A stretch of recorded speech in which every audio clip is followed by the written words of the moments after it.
بسم الله الرحمن الرحيم.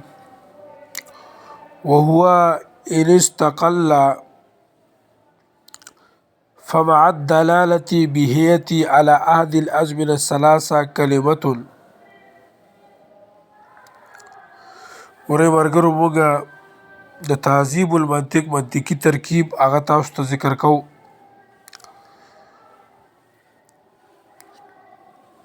سره ترکیب هغه موږ ذکر کا.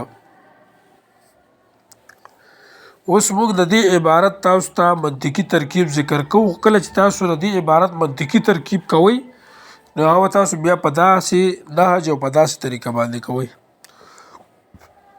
وو عادات غیر زمانی، وو عادات غیر زمانی هو موضوع جزئی نزد متأخرین و کلی نزد متقدمین. صحیح شو.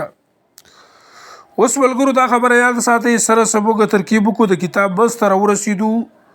اوس دومره دغه د ضرورت نشته دی، بس اوس موږ صرف نفسي اشارات کوو. صحیح ده جی. ان استقل الى آخره قضیه شرطیه متصله محمول بحمل محتاط الى آخره. صحیح شو. موضوع با محمول قضیه حملیه الى آخره.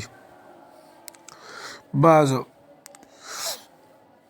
ان استقل مقدم فمع الدلالة الى آخره تالی وست.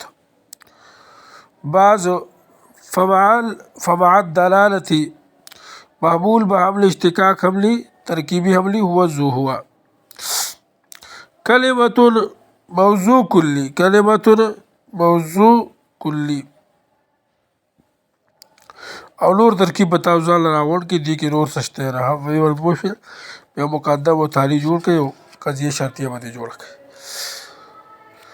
وبدونها اسمنا وو عادات غیر زمانی، وو عادات غیر زمانی بدونها محمول بحمل اشتقاق حمل ترکیبی حملی وضو هو.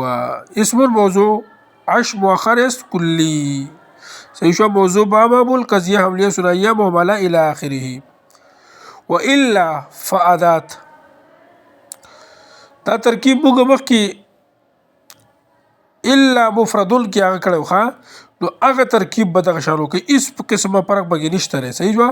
وو عاداتي غیر زمانی الا مرکبه بمعنی ان لم یکن کذالک.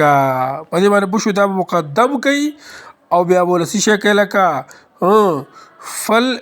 فعادات په ورسې کوي دا بوله تاسو تالی جوړ کوي. صحیح شوه. دغه شان ایزن و ایزن و ایزن ترکیب ته تاسو واکش. وو عاداتی غیر زمانی، وو عاداتی غیر زمانی ایزن متعلق است از برای محمول کی اعضا باشد. بعض اعضا محمول بعمل اشتقاق حمل ترکیبی حمله هو ذو هو.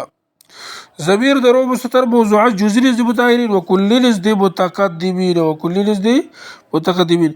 موضوع با محمول و متعلق محمول قضیه حملیه ثنائیه شخصیه مخصوصه نزد متأخرین و مهمله نزد متقدمین. خارجیه بیتی غیر معدوله محصله وجیبه او پی رسیدی کو پی نرسیدی. پس دوباره ترکیب شو تاسو په خپله باندې کوئ ښه دی، ځکه چې موږ دې بس ته راورسېدو.